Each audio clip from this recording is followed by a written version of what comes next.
Fala meus amigos, cá estou eu com mais um videozinho para vocês. Desta vez eu vou falar de uma edição que gerou muita polêmica na época do seu lançamento. Eu lembro como se fosse hoje. Foi lançado no Brasil, acho que em 89, nos Estados Unidos saiu em 88. E depois saiu novamente uma minissérie em 3 edições também, pela editora Abril. Eu estou falando nada mais, nada menos do que A Morte do Robin. Isso mesmo, A Morte do Robin. Quem concebeu essa tragédia foi o roteirista Jim Starlin, que para ele acho que já é algo rotineiro matar super-heróis, tá? Já o Capitão Marvel. Os desenhos é do Jim Amparo, ou seja, 2 Jims, um desenhou e o outro roteirizou. Para que o Jim Starlin pudesse realmente matar o personagem, roteirizar a morte do personagem, antes foi feito um censo, uma espécie de pesquisa via telefone, em que foram ouvidos mais de 10.000 pessoas, 10.164 pessoas. Deste contingente de pessoas, 5.343 delas foram completamente a favor para que se matassem o Robin, o Jason Todd. E 5.271 pessoas foram contra. Então, não restava outra alternativa a não ser matá-lo. Jim Starlin, ele sintetizou dentro do roteiro uma série de assuntos polêmicos.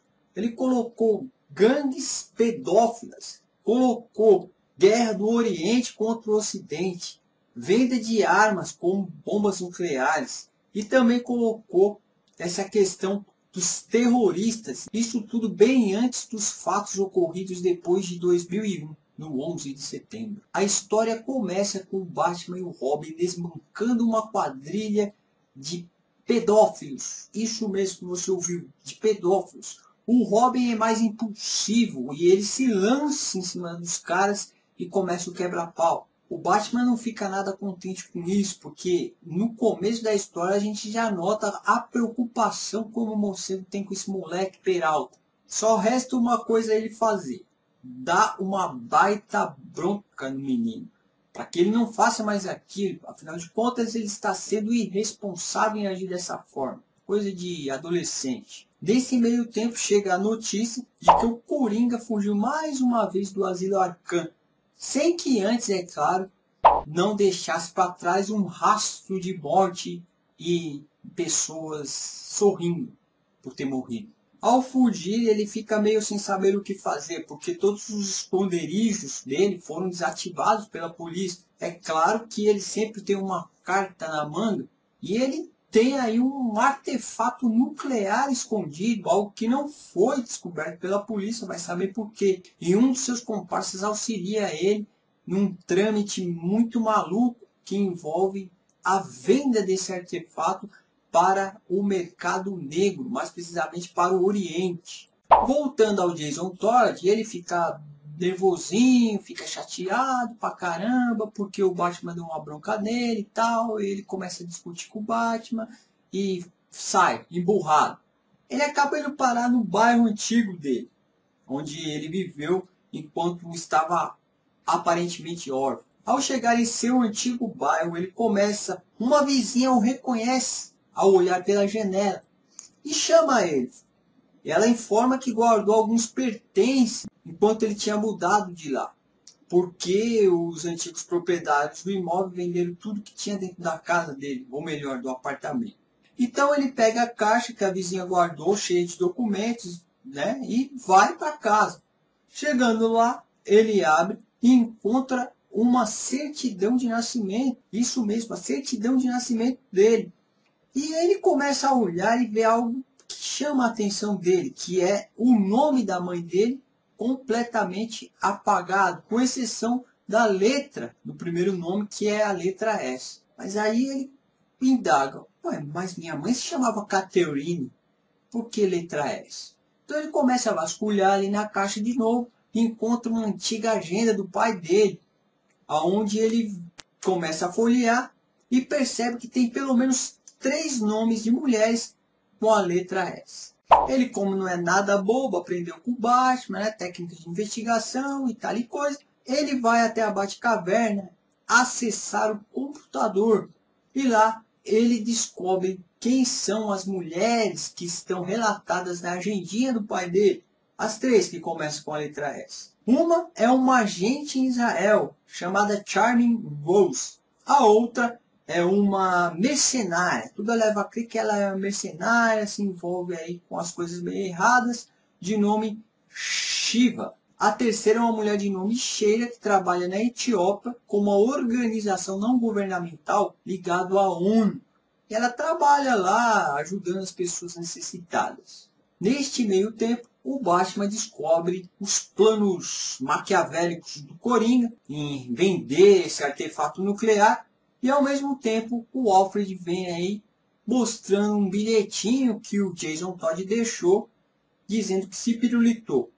O Batman coloca na balança. Qual é o lance mais importante?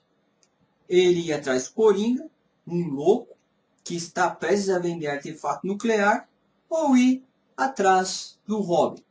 Então ele coloca ali na balança e resolve ir atrás do Coringa. Pudera, né? Só que ao chegar no Oriente, o Batman encontra quem lá? O Robin. Isso mesmo, ele encontra o Jason Todd lá, que acaba por informar ao Batman o porquê dele ter ido para lá. Enquanto isso, o Batman explica para o Jason Todd que ele foi para lá em busca do Coringa. O Jason Todd fica amuado, fica triste, porque ele viu assim algo de esperançoso. Poxa, o Batman veio atrás de mim, tá? Ele se preocupa comigo. É complicado, né?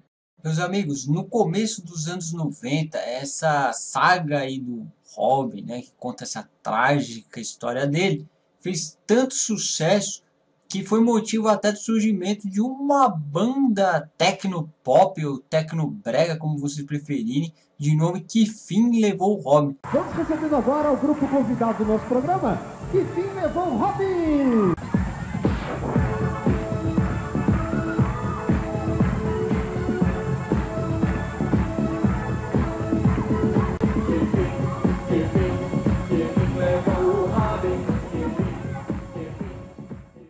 Olha só, o que vocês acham disso aí?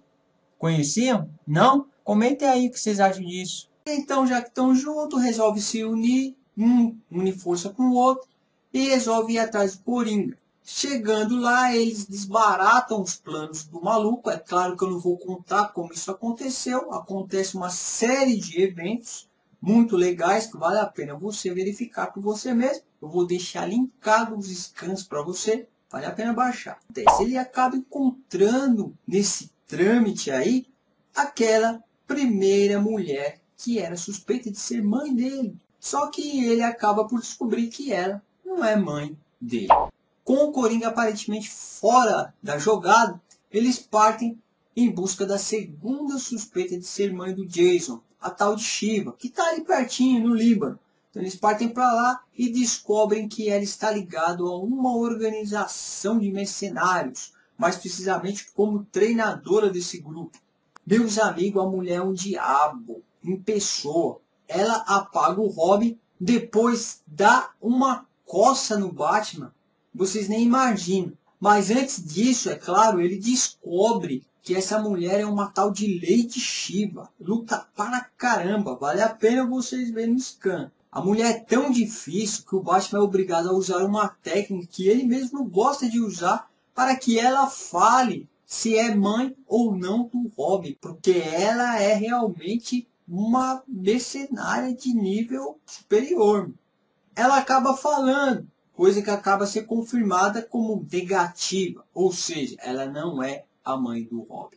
Logo em seguida eles partem então para a Etiópia. Quando lá chegam, encontram ela e sem muito trabalho ela é informada de que Jason é o filho e tal e coisa, e ela fica um pouco meio impactada, é claro. O Batman sai de cena, deixa os dois trocando um papo ali, não tinha mais o que fazer e parte. Só que quem chega lá? Quem chega lá, meus amigos? O Coringa, ele chega lá, ele já conhecia essa tal doutora Sheila, a mulher também não era a flor que prestava. Ou seja, 3 pilantras, 3 mulheres pilantras. Porque o Coringa acaba por então persuadi-la a trocar os medicamentos que ela está para receber, ou seja, desviar a carga para que ele então coloque no lugar dessa carga o gás do riso dele e mate as pessoas. É isso que ele quer. É aí então que o Robin, parecendo que criou juízo, escuta tudo isso escondidinho e parte atrás do Bruce e explica toda a situação para ele. O Bruce pede para que o Robin aguarde ele, porque ele vai partir para tentar impedir que os capangas do Coringa desviem a carga. E pede para o Robin: fica aqui, menino, presta atenção, fica aqui, espera que eu já volto. O transporte que eu tenho só cabe uma pessoa. E a trama esquenta muito. Tem perseguição, tem tiroteio, tem pancadaria, tem porrada, tem traição, tem corrida contra o tempo.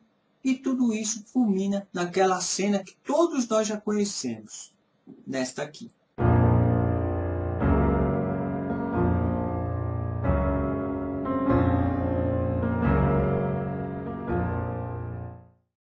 Parece que termina assim, né, a história, mas não, meus amigos, ainda tem muita coisa para acontecer.